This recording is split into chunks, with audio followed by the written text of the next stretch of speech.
ومن أحسن قولا ممن دعا إلى الله وعمل صالحا وقال إنني من المسلمين.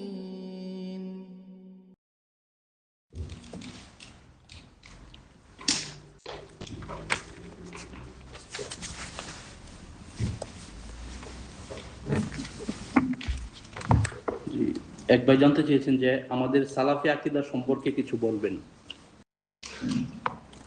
বিসমিল্লাহির রহমানির রহিম, আলহামদুলিল্লাহ, ওয়াসসালাতু ওয়াসসালামু আলা রাসূলিল্লাহ। সালাফি আকীদা সম্পর্কে বলবেন, এই তো ভাস্ট কোর্স, বিশাল কোর্স। যা আলোচনা করলাম এটা দিয়ে হবে না, এই যে এতক্ষণ যদি ওইটাই করে তাও হইতো না। কিন্তু সংক্ষেপে গোটা সালাফি আকীদা মানহাজ দুটো বলছি। লা ইলাহা ইল্লাল্লাহ মুহাম্মাদুর রাসূলুল্লাহ। লা ইলাহা ইল্লাল্লাহ হচ্ছে আকীদা, আর মুহাম্মাদুর রাসূলুল্লাহ হচ্ছে মানহাজ। যদি এই দুটো যে সেন্টেন্স বাক্য রয়েছে, এই দুটোর প্র্যাকটিক্যাল করতে পারেন, প্র্যাকটিসিং মুসলিম হতে পারেন, তাহলে আপনি সহি আকীদা মানহাজের, সালাফি আকীদা মানহাজের মানুষ।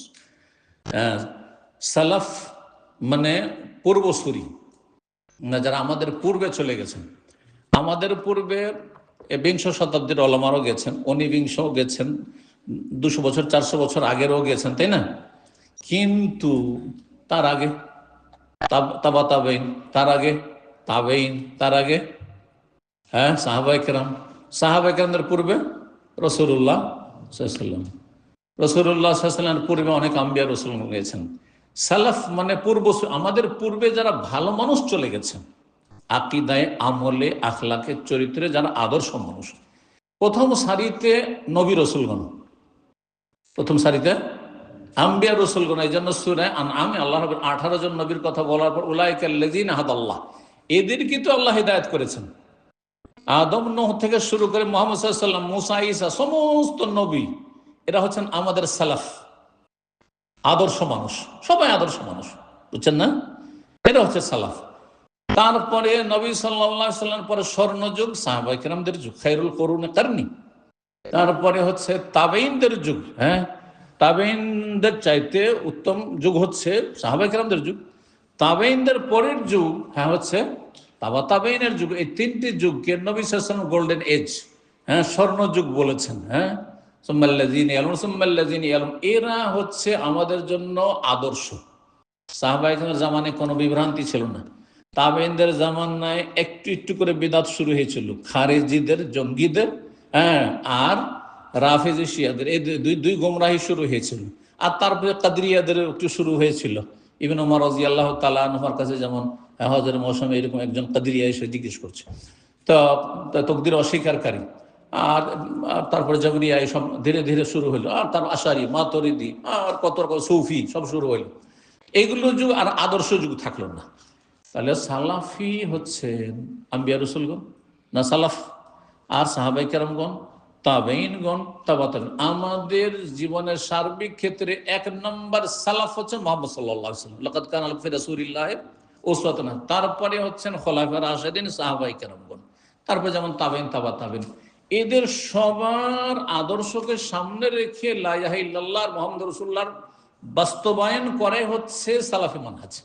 কিয়ামত পর্যন্ত যারাই আসবে, যদি দুটো পয়েন্ট ঠিক থাকে, লা ইলাহা ইল্লাল্লাহ মুহাম্মদ রাসূলুল্লাহ, যেমন ছিল নবী সাল্লাল্লাহু আলাইহি ওয়াসাল্লামের আমলে, সাহাবায়ে কেরামদের আমলে, খোলাফায়ে রাশিদিন আমলে, তাবেইনদের জামানায়, তাবা তাবেইনের জামানায়, ওই রকম ভাবে যদি ইসলামকে পালন করেন, এই লা ইলাহা ইল্লাল্লাহ মুহাম্মদ রাসূলুল্লাহ, তাহলেই আপনি সালাফি। আর এটি হচ্ছে জান্নাতের পথ। এরা হচ্ছে খাঁটি মুসলিম, আর বাকিগুলো নকল মুসলিম, কিন্তু ভেজাল যুক্ত মুসলিম। ভালো করে শুনে নেন, কারণ নবী সাল্লাল্লাহু আলাইহি ওয়াসাল্লামের জামানায় এই উম্মত এক ছিল না, কয় মাযহাব ছিল তখন? ছিল তখনকার যুগে সাহাবীরা কে হানফি ছিলেন, কে শাফি, কে মালিক, হাম্বলি, উদাহরণস্বরূপ। কে আশআরি ছিলেন, কে মাতুরিদি ছিলেন, কে জাবরিয়া ছিলেন, কে কাদরিয়া ছিলেন, কে শিয়া ছিলেন, আর কে সুন্নি ছিলেন।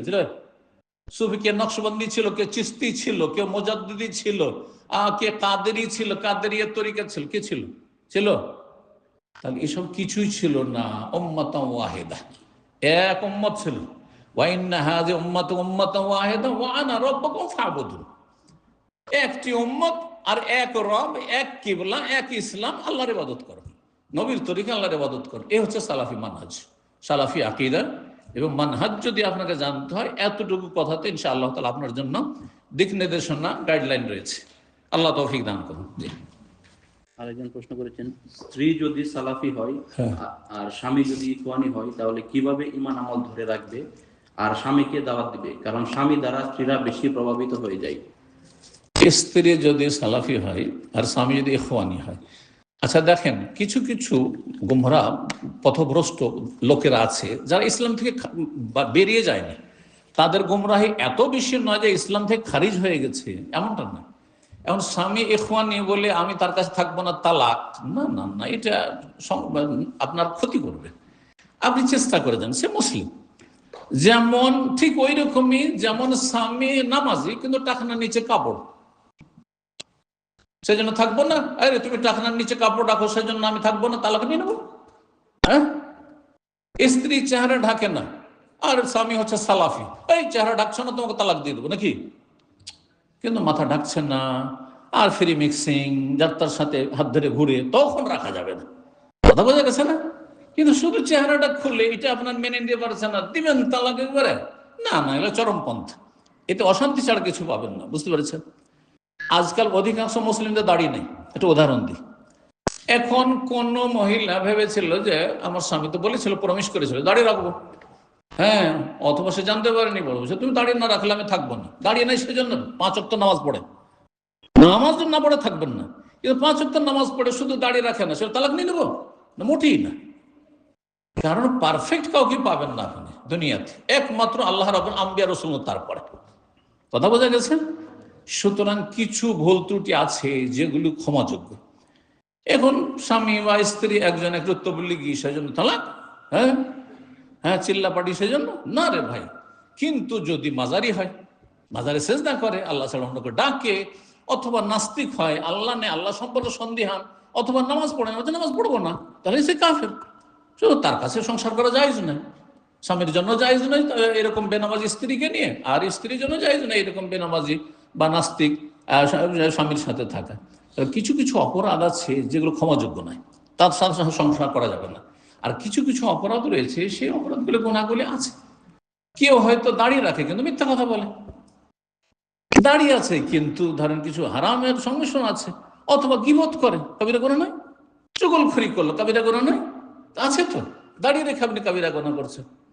তো আর একজন হয়তো মিথ্যা কথা বলে না কিন্তু টাকার নিচে কাপড়, সারা ফাঁসে কথা বলছে। এইরকমই যদি কেউ নিয়ত পড়ে সেই জন্য তার কাছে থাকবো না, হ্যাঁ, বেদাত করছে কিন্তু তার সাথে থাকবো না বা তাকে নিয়ে সংসার করবো না।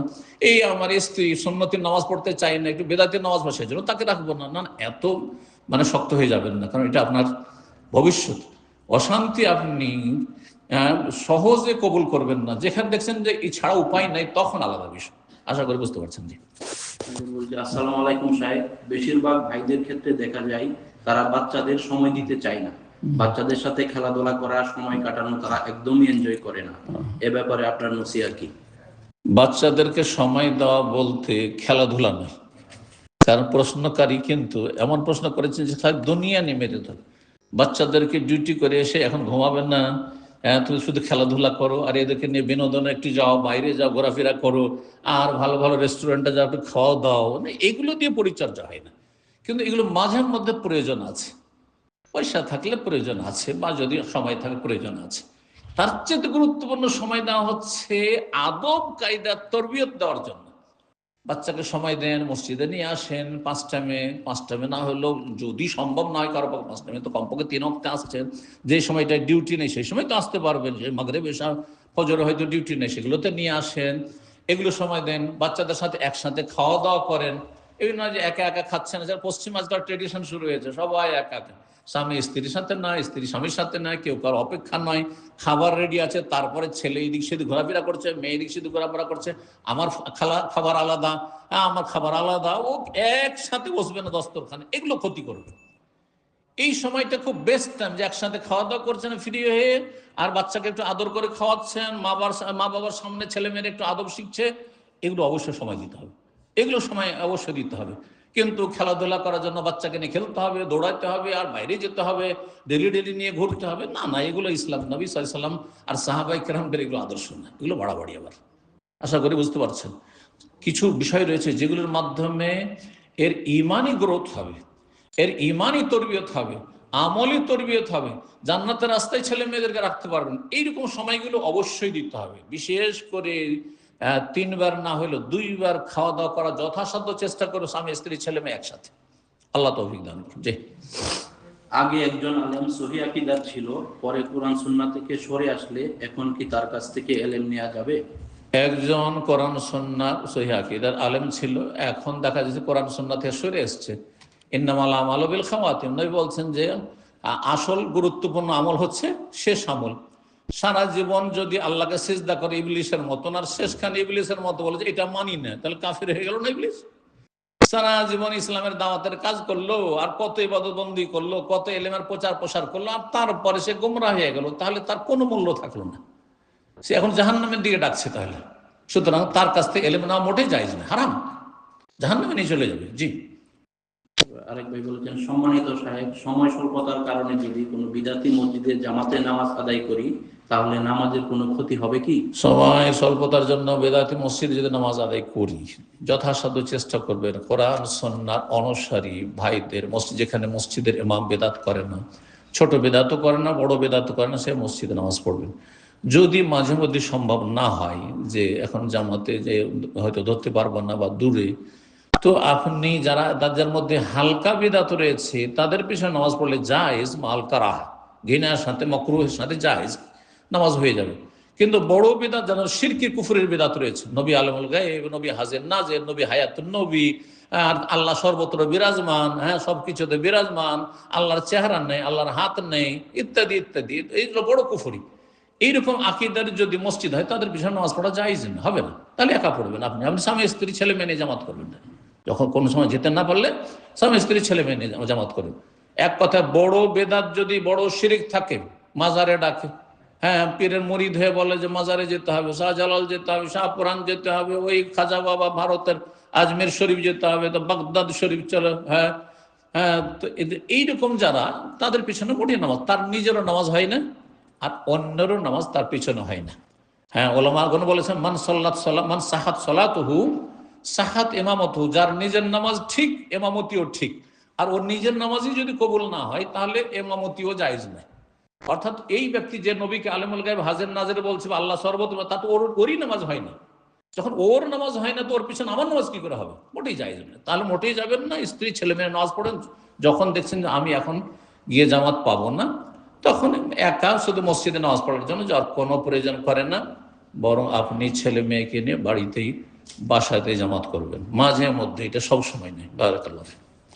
আরেক ভাই 2টা প্রশ্ন করেছেন যে ওযু ছাড়া কি কোরআন স্পর্শ করে পড়া যাবে? আর একটা প্রশ্ন হচ্ছে দোয়া শুরু করার নিয়ম। ওযু ছাড়া কি কোরআন স্পর্শ করা যাবে? দেখেন, অধিকাংশ ওলামাদের ফতোয়া হচ্ছে যে ওযু ছাড়া কোরআন স্পর্শ করা যাবে না। কিন্তু আমরা দলিল যখন গবেষণা করে দেখি তুলনামূলক, তখন দেখা যায় তাদের কোনো অকাট্য দলিল নেই। যেই দলিল তারা পেশ করছেন লা ইয়ামাসসুহু ইল্লাল মুতাহহারুন বা লা ইয়ামাসসাল কোরআন ইল্লা তাহিরুন, তো মুতাহহারুন ফেরেশতাদেরকে বলা হয়েছে তাফসীরের। তারপরে তাহের পবিত্র, হ্যাঁ মুসলিম পবিত্র, ওযু না থাকলে মুসলিম পবিত্র, কারণ কোরআন আল্লাহ ইন্নামাল মুশরিকুন, কাফের মুশরিক হচ্ছে নাপাক। তাহলে বোঝা গেল যে মুসলিম যদি ওযু না থাকে তবু পবিত্র, কোরআন ছুঁইতে পারে, কোরআন স্পর্শও করতে পারে। এই জন্য যারা বলছেন, যদিও মেজরিটি ফোকাহা, যে বিনা উযুতে কোরআন স্পর্শ জায়েজ নাই, কিন্তু এই ফতোয়ার শক্ত কোনো দলিল নেই। যার ফলে আসল হচ্ছে যে প্রয়োজন, উত্তম হচ্ছে আপনি উযু করে কোরআন স্পর্শ করবেন, যদি সরাসরি স্পর্শ করতে হয়, আর হাতে মোজা থাকলে অসুবিধা নেই। আর যদি না পারেন, ঠান্ডার সময় বারবার উযু করা কষ্ট, অথবা আপনার এখন উযু করার সময় না, আমি কোরআন পড়বো, একটু উযু করা সম্ভব নয় আমার পক্ষে, তাই বিনা উযুতে কোরআন স্পর্শ করলে কোনো গুনাহ নেই, ইনশাআল্লাহ কোনো গুনাহ নেই। জি। উনি আরেকটা প্রশ্ন করছিল যে দোয়া শুরু করার নিয়ম। দোয়া শুরু করার নাম, দোয়া শুরু করুন আল্লাহর প্রশংসা দিয়ে আর নবীর প্রতি দরুদ দিয়ে, এটা হচ্ছে দোয়ার আদব, শিষ্টাচার। এমনিও কেউ যদি শুরু করে যায় দোয়া কবুল হবে না এমন নয়, কিন্তু উত্তম হচ্ছে যেভাবে আল্লাহ শুরু করেছেন সূরা ফাতিহা, আলহামদুলিল্লাহ রাব্বিল আলামিন আর রহমানির রহিম মালিক ইয়াউমিদ্দিন ইয়াকা নাবুদু, 3.5 আয়াতে আল্লাহর গুণগান, আর তারপরে ওয়াইয়াকা নাস্তাইন ইহদিনাস সিরাতাল মুস্তাকিম, আল্লাহর কাছে চাওয়া। কথা বুঝতে পেরেছেন? তো আল্লাহ রাব্বুল আলামিন স্বয়ং সূরা ফাতিহায় দোয়া করার আদব তরিকা শিখিয়ে দিয়েছেন, সেটা ফলো করবেন। এবং শেষখানেও দরুদ সালাত ও সালামের সাথে সাথে চেষ্টা করবেন শেষ করার। দোয়ার আরেকটি আদব তরিকা হচ্ছে আগে নিজের জন্য চাইবেন, তারপরে পরিবার।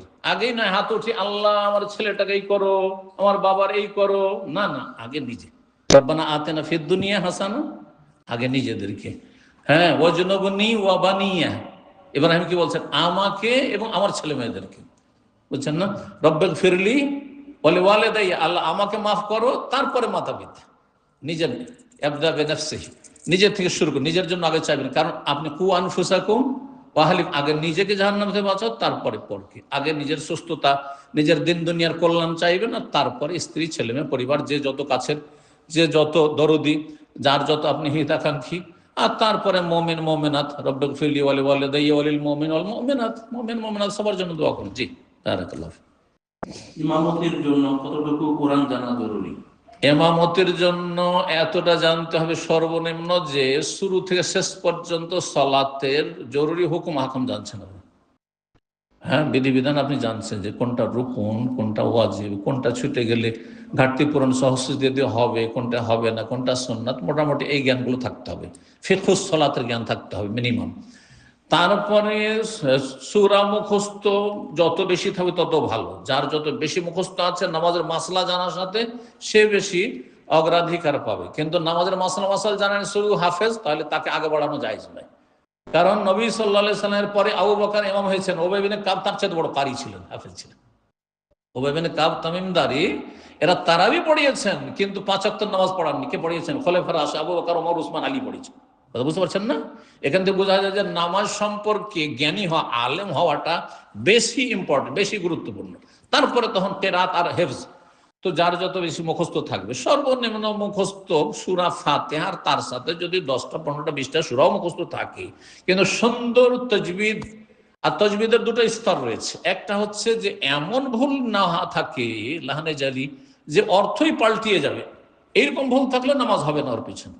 এইরকম ভুল না থাকে, তাজবিদের যে কায়দা কানুনগুলি অলংকার মূলক, মানে সুন্দর লাগে, কিন্তু এতে অর্থ পাল্টে না। যেমন এজহার, ইখফা, গুন্না, আর তারপরে ইদগাম, এই ইখলাব, এগুলোতে অর্থ পাল্টে না। সুতরাং এগুলো জানলে ভালো, না জানলেও তার পেছনে নামাজ হয়ে যাবে, কোনো অসুবিধা নেই। বারাকাল্লাহ ফিক। পশ্চিমা দেশে বসবাসের ক্ষেত্রে ইসলামের হুকুম জানতে চাই। মুসলিম দেশ থেকে এসছেন না অমুসলিম দেশ থেকে? যদি অমুসলিম দেশ থেকে, অমুসলিম, তাহলে দুটোর মধ্যে তুলনা করে, আর আপনার সামনে তৃতীয় কোনো বিকল্প, কোনো মুসলিম বিশ্ব নাই, মুসলিম দেশে নাগরিকত্ব নেই, তখন আপনাকে আহওয়ানুল ওয়ালিয়াতাইন দেখতে হবে যে দুটো দেশের মধ্যে কোনটা বেশি ভালো। যেন অনেকে চলে এসছেন ধরেন এখানে আশেপাশের দেশগুলো থেকে, না কারণ ওখান চাইতে এখানে ভালো মনে করছেন, অথবা অন্য শহর থেকে বার্মিংহামে এসছেন, কারণ এখানে ইসলামিক স্কুল আছে, এ আছে, সে আছে, চলে এসছেন, ঠিক এরকম। আর যদি মুসলিম দেশ থেকে আসেন অমুসলিম দেশে, তাহলে স্থায়ী বসবাস শরীয়তের ফতোয়া হচ্ছে জায়েজ নয় আমাদের। কারণ এটা বড়ই ঝুঁকিপূর্ণ, ফিতনার আশঙ্কা অনেক বেশি। আর যদি থাকেন আপনি, তো এর আগে অনেকবারই বলেছি, মসজিদের সাথে সব সময় নিজে এবং নিজের ছেলে মেয়ে পরিবারকে সম্পৃক্ত রাখবেন, যাতে করে দিশেহারা, জান্নাতের পথ হারা না হয়ে যায়। ছেলে মেয়েদেরকে জাহান্নামের দিকে ঠেলে দিলেন, আর দুনিয়ার খুব সুখ শান্তি পেল, কি হলো? 50 বছর পরে যদি ইসলামের কিছুই না থাকে, তো সব শেষ হয়ে গেল। নামাজ না থাকলে কিছু থাকে না। কথা বুঝতে পেরেছেন? আল্লাহ বোঝার তৌফিক দেন। যথাসাধ্য চেষ্টা করবেন মুসলিম সমাজে বসবাসের। এবং তার সাথে আরেকটি কথা আজকে বলিনি, মনে হয় এর আগে বলেছি কিনা, সেটা হচ্ছে যে আপনি যেখানে আছেন অমুসলিম পরিবেশে অথবা খারাপ পরিবেশে, সেখানে ভালোদের সংখ্যা বাড়াবার চেষ্টা করবেন, মানে ইসলামের দাওয়ার কাজ করে যান, দাওয়ার কাজ। কারণ আপনার যেই দেশ থেকে এসেছেন সেখানে যাওয়া একটা অপশন আপনার, মুসলিম দেশ যদি হয়। আর একটা হচ্ছে এইটাকে মুসলিম করে নেওয়া, এই পরিবেশটাকে মুসলিম করে নেওয়া, এটা বড় গুরুত্বপূর্ণ। আর সাহাবায়ে কেরাম তাই করেছেন। আমি উদাহরণস্বরূপ বলি, আবু আইয়ুব আনসারী রাদিয়াল্লাহু তাআলা, নবী সাল্লাল্লাহু আলাইহি ওয়াসাল্লাম যার বাড়িতে প্রথম মেহমান হয়েছে, হ্যাঁ, তার স্ত্রী উম্মে হারাম বিনতে মিলহান, তাদের কবর সাইপ্রাসে আছে, জাজিরা কবরসে আছে, ওই আরব। কথা বুঝতে পেরেছেন? তারা এসেছেন আল্লাহর দিন প্রচার করার জন্য, এখানে মত এসেছে, চলে গেছে। তো কথা হচ্ছে যে আপনার উদ্দেশ্যটা এখানে থাকার কি, শুধু পেট, তাহলে রিস্কি, ঝুঁকিপূর্ণ। কিন্তু যদি আপনি আল্লাহর বান্দা তৈরি করতে পারেন দাওয়াই আল্লাহর মাধ্যমে, তো এটা বড় একটা গুরুত্বপূর্ণ কাজ। যাদের যোগ্যতা আছে বিশেষ করে তাদের এখানে থাকার প্রয়োজন আছে। এবং আপনি যদি ওইরকম ভাবে নিজেকে গড়ে নিতে পারেন, আমাদের অনেক ভাইরা দেখছি এখানে করছেন মাশাআল্লাহ, উইকেন্ডে গিয়ে আপনার লিফলেট, বই পুস্তক অথবা বিভিন্নভাবে বিভিন্ন জায়গায় গিয়ে মুসলিমদেরকে ইসলামের দাওয়াত দিচ্ছেন, যেটা যতটা আপনার আইন অনুমোদন করে। তো খুব ভালো কাজ, খুব ভালো কাজ। মুসলিম পরিবেশ যদি তৈরি করে নিতে পারেন তো অসুবিধা নেই। মক্কা বিজয়ের আগে কি ছিল? দারুল কুফর ছিল না? এখানকার চাইতে খারাপ অবস্থা ছিল, সারা বিশ্বের অমুসলিম দেশের চাইতে খারাপ অবস্থা ছিল না? হ্যাঁ, বেঁচে থাকার অধিকার ছিল না। কিন্তু যখন মক্কা বিজয়ের পর দারুল ইসলাম হয়ে গেল, তখন আর হিজরত থাকলো? আর হিজরত করতে হবে না। ঠিক ওই রকমই যে লা হিজরাত বাদাল ফাত, এখানে মুসলিম পরিবেশ তৈরি হয়ে গেছে, ইসলামিক পরিবেশ তৈরি হয়ে গেছে, আর হিজরতের কোনো প্রয়োজন নেই, আপনি থাকেন। আল্লাহ বুঝার তৌফিক দান করেন। জি, আরেকটা প্রশ্ন। সমস্যা। আসসালামু আলাইকুম শাহেখ, বাচ্চাদের ইসলামী পড়াশোনা, কোরআন শেখানোর দায়িত্ব শুধুই কি মায়েদের? বাবারা কাছ থেকে এসে শুধু ফোন নিয়ে বসে থাকবে, এক্ষেত্রে ইসলাম কি বলে? গুরুত্বপূর্ণ প্রশ্ন, বরং এইটাই আসল প্রশ্ন আজকের। কথা বুঝতে পারছেন না? মায়েদের ছেলে মেয়েদের প্রতিপালনের ক্ষেত্রে তেমন কোনো দায়িত্ব নেই। কোনো দায়িত্ব নেই বললাম না, তেমন কোনো দায়িত্ব নেই যতটা দায়িত্ব বাবার আছে। কথা বুঝতে পারছেন না? বিশেষ করে ছেলে মেয়েদের তরবিয়তের ক্ষেত্রে, ছেলে মেয়েদের তরবিয়তের দায়িত্ব আমার পরিবারের না। বুঝতে পেরেছেন? কারণ মাকে কয়টা ছেলে মেয়ে ভয় করে? কয়জন ছেলে মেয়ে মাকে ভয় করে? কিন্তু বাবাকে একটু তো ভয় পায়, অবশ্যই ভয় পায়। হ্যাঁ, সুতরাং আপনার দায়িত্ব রয়েছে আগে। এই জন্য ফাররাজুল রাইন আলা আহলে বাইতিহি, পুরুষকে বলেছে, পুরুষ হচ্ছে দায়িত্বশীল, তাকে ওয়া মাসউলুন আন রাইয়াতিহি, তার ছেলে মেয়ে সম্পর্কে তাকে জিজ্ঞাসা করা হবে, স্ত্রী ছেলে মেয়ে সম্পর্কে। পরে ওয়াল মারআত বলা হয়েছে, স্ত্রী বলা হয়েছে। স্ত্রী যতটা ক্ষমতা আছে, পাকশাক করে, খাওয়া দাওয়া প্রস্তুত করে, স্বামীর জন্য যা প্রয়োজন, ছেলে মেয়েদের জন্য যা প্রয়োজন সবকিছু করে যদি সময় দিতে পারে তাহলে ঠিক আছে। কিন্তু আপনারা কি শুরু করেছেন? আপনার ওয়াইফকে স্কুলে দিয়ে আসতে হবে, ওখান থেকে নিয়ে আসতে হবে, আবার পাকশাকও রেডি রাখতে হবে, আবার বিছানাও রেডি রাখতে হবে, কাপড় চোপড়ও রেডি রাখতে হবে, আপনার স্বামীকেও খুশি করতে হবে, ছেলে মেয়েকেও খুশি করতে হবে, আবার পড়াইতে হবে, টিউশনও করতে হবে, স্কুলেরটাও করতে হবে, মাদ্রাসা মসজিদেরটাও কোরআনও পড়াইতে হবে। কোথায় পেয়েছেন এগুলো? কোথায় পেয়েছেন আপনারা এগুলো? একবার উল্টো পাল্টা কাজ, সব দায়িত্ব চাপিয়ে দিয়েছেন এই অসহায়দের উপর, কমজোরদের উপর। ভুল কাজ এটি। আপনার দায়িত্ব রয়েছে, আপনাকে সময় বের করতে হবে। আপনার ডিউটি করার চাইতে বেশি জরুরি হচ্ছে আপনার ছেলে মেয়েদেরকে মানুষ করা। আপনাকে জাহান্নামে যেতে হবে। জি, আল্লাহ বুঝার তৌফিক দান করেন। ইচ্ছা ভাইদের আর তারপর সময় কত সময় আছে? প্রশ্ন নেই না? শাহেখ আসলে অনেক টায়ার্ড হয়ে গেছে, অনেক সময়। না, আমার কোনো অসুবিধা নেই, আলহামদুলিল্লাহ। জি, আচ্ছা, হারামের অনেক দূরে জামাতে শরীক হলে আমি কি সমান সওয়াব পাবো? এমনকি রাস্তার উপরে নামাজ পড়তে হবে অনেক সময়। মক্কার হারাম না মদিনার? সেটা তো বলেন। হ্যাঁ, মদিনার হারামে যদি দূরে নামাজ পড়েন বা অন্য মসজিদে নামাজ, অন্য মসজিদে দেখতে দেয়, বিচ্ছিন্ন কাতার প্রথম কথা নামাজ যায় না। মক্কায় হোক আর মদিনা হোক, বিচ্ছিন্ন কাতার ইক্তেদা করা, শুধু সাউন্ড শুনছেন আর লেগে গেলেন মিসফালাই আজিয়া দিয়ে, আর কোথায় কোথায় দূরে সাউন্ড শুনতে পাচ্ছেন হারামের, আর ইক্তেদা করে নামাজ পড়ছে, অথচ মাঝখানে অনেক রাস্তাঘাট গাড়ি চলছে, এই নামাজ হবে না। তবে একবারে হারামের চত্বরে যে ক্লোজ যে হোটেলগুলো আছে সেগুলো নিচে যেহেতু নামাজ হচ্ছে হজ মৌসুমে, রমজানে, তো এই সময়গুলো, সেই জন্য এগুলো থেকে ইক্তেদা জায়েজ রয়েছে। বুঝতে পারছেন না? শুধু আওয়াজ শুনে ইক্তেদা করা জায়েজ নয়, তার সাথে মিলিত কাতার থাকতে হবে। আর যদি দেখা সম্ভব হয় তো দেখবেন, দেখা জরুরি নয়, কিন্তু কাতার মিলিত থাকতে হবে, বেশি গ্যাপ ব্যবধান যেন না থাকে, এটা মনে রাখতে হবে। বাকি অন্য জামাতে যদি নামাজ পড়েন মক্কায়, অন্য জামাতে যে কোনো মসজিদে সঠিক মতে 1 লক্ষ রাকাত পাবে যদি হুদুদে হারামের ভিতরে হয়। আজিজে পড়েন, দূরে যে কোনো জায়গায় পড়েন, আপনি হারামের বাইরে না হলেই হলো। হারামের হুদুদের মধ্যে মুজদালিফা পর্যন্ত, আরাফা বাইরে রয়েছে, মুজদালিফা মিনায় নামাজ পড়লে 1 লক্ষ পাবেন, আজিজে পড়লে 1 লক্ষ পাবেন, বুঝছেন? কিন্তু মদিনায় অন্য মসজিদে 1000 না, শুধু মসজিদে নববী, সালাতুন ফি মসজিদি হাযা। কিন্তু সালাতুন ফিল মসজিদিল হারাম, মসজিদে হারাম বলতে হারামের এলাকা, শুধু মসজিদ নয়। জি। এটি হচ্ছে সঠিক মত, আল্লাহু আ'লাম। জি।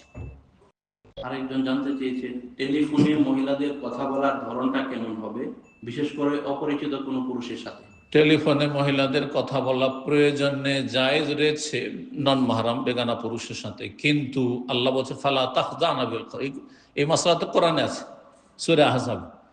যখন তোমরা বেগানা পুরুষের সাথে কথা বলবে, হে নারীরা, তোমরা মিষ্টি সুরে কথা বলিও না, নরম ভাষায়, আকর্ষণীয় ভাষায়, যাতে আকর্ষণ রয়েছে, মিষ্টি মিষ্টি করে বলবেন না, বরং স্বাভাবিক ওয়াকুলনা কাওলাম মারুফা, স্বাভাবিক।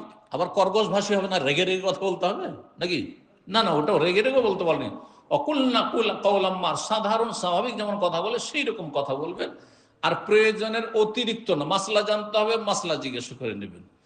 কথা বলতে হবে, সংসারের কাজের লোক রয়েছে, অথবা কোনো একটা বাজার করতে হবে, কথা বলছেন কাস্টমারের সাথে, এইভাবে কথা বলেন। কিন্তু হাসছেন আর কথা বলছেন, হাসছেন আর কথা বলছেন, এটা জায়েজ নাই। হাসি, আজকাল হাসি দিয়ে কথা বলাটা কিন্তু একটা রোগ হয়ে দাঁড়িয়েছে মহিলাদের, এটি মোটেই জায়েজ নাই। বেগানা পুরুষের সাথে হাসছেন আর কথা বলছেন, মোটেই জায়েজ নাই এটা। জি, মহিলা মহিলার সাথে হেসে কথা বলে, পুরুষ পুরুষের না হাসি মুখে কথা বলে। একজন পুরুষ মানুষ আমি কথা বলবো আর মহিলার সাথে হেসে হেসে কথা বলবো, হ্যাঁ, এখানকার ট্রেডিশনকে বহাল রাখার জন্য এটা মোটেই জায়েজ নয়। আল্লাহ বুঝার তৌফিক দান করেন। জি। বলছে নাতির বয়স মাত্র 1 বছর, সে নানাকে আব্বা আব্বা বলে ডাকে, তো সেই ক্ষেত্রে নানা কি জি বলে উত্তর দিতে পারবে? নানা, দাদা, এগুলো কোরআনের ভাষা আব্বা। কথা বুঝতে পেরেছেন? নানি মায়ের পর্যায়ে, দাদি মায়ের পর্যায়ে, সুতরাং আব্বা আম্মা যদি বলে কোনো দোষের কথা নেই। কিন্তু ভাই বলাটা আপত্তিকর। হ্যাঁ, আমাদের দেশে কিন্তু দাদারা কি বলে? হ্যাঁ, দাদা নানা নাতিদেরকে ভাই বোন বলে, ভাই কেমন আছো বলে না, এইটা আপত্তিকর। যদি ইন্নামাল মুমিনুনা ইখওয়া, কিন্তু তারপর ওলামারা বলেছে এভাবে না বলা এটা উচিত। যেহেতু এখন বাপ ছেলে, ইন্নামাল মুমিন, মুমিন ভাই, সেজন্য ভাই বলে ডাকবে নাকি? বুঝতে পেরেছেন? তো ওই রকমই ঠিক। জি। সর্বশেষ একটা প্রশ্ন নিচ্ছি, মোবাইলে আজানের অ্যাপ থেকে টয়লেটে থাকা অবস্থায় আজান শুরু হয়ে যায়, এতে কি কোনো গুনাহ হবে? মোবাইল অ্যাপে মানে আজানের সময় হয়তো টয়লেটে ঢুকেছেন, এরকম নাকি? প্রথম কথা, রিংটোন রাখা যায় না। রিংটোন রাখবেন কোরআনের আয়াত অথবা দুয়া, বা আপনার কি বলছে আজান রাখবেন, এগুলো জায়েজ নাই। আজান, জিকির, আজকার, কোরআন, তাহলে এগুলো মোটেই জায়েজ নাই।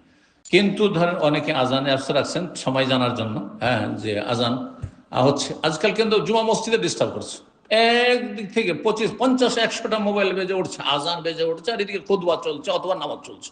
জওয়াল, সব আরব দেশে অনেক সময় জওয়ালের সময় নামাজ হচ্ছে, তো এই ঠিক হচ্ছে, এটা নাজায়েজ কাজ হচ্ছে। সুতরাং এগুলো থেকে বেঁচে থাকা ভালো। তো আমি তো অ্যালার্ম রাখি, সাধারণ অ্যালার্ম রাখি, আর তারপরে নামাজের ওই অ্যালার্ম রাখি না।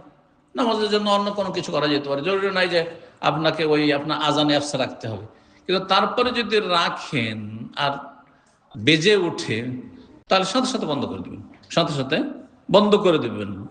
আজান চলতে থাকবে আর এইদিকে আপনি বাথরুমে শৌচকার্য করছেন, আপনি মোটেই জায়েজ না, এটা গুনাহ কাজ।